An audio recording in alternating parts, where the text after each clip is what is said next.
Today I'm going to show you how we add and register a new device on the IronTree Version 2 platform.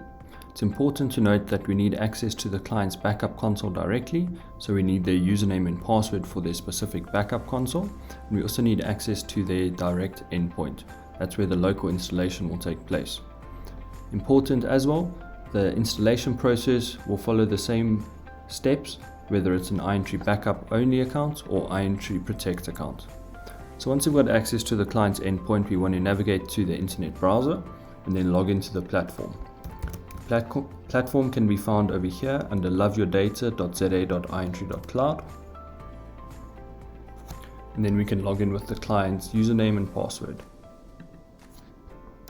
Enter the password. I've set up two-factor authentication on this account, so I need to produce the code shown on my mobile device. I use Google Authenticator. And then click sign in. Once you've signed in, we'll get access to the client's backup console directly. You can see over here that this client currently has devices added. If this wasn't the case and this was the first device we were installing, there would be a prompt to add a device as soon as we log in. Alternatively, we could navigate to devices, then all devices on the left hand side, and then we'll see the list of devices here. We can then click add on the top right, and this will show me a list of all of the different platforms that I can protect. This includes your hypervisors as well as your application aware backups, which includes Microsoft SQL and Microsoft 365 business platforms.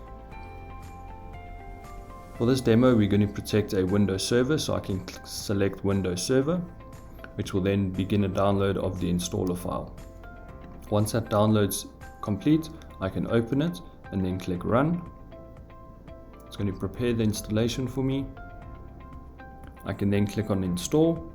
Now this installation is installing the necessary services and agents locally on the client's local device.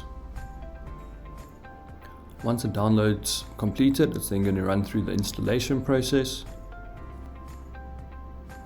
Once the installation is complete, it's then going to ask us to register the machine, and this will register the device to that customer specific backup console. So I can click on register device. It will then take me to the client's backup console, and it's going to confirm the registration code, who I'm registering the account for, so this is the customer's name over here, and then the device name that we're registering, in this case Transactive-LLC. I can click confirm registration. I'll then be presented with a success message. The registration has completed. I can click OK. Then on the local installer again, we'll have a successful installation message. We can simply just close this window over here. You can see that the device has been added to the backup console for this client.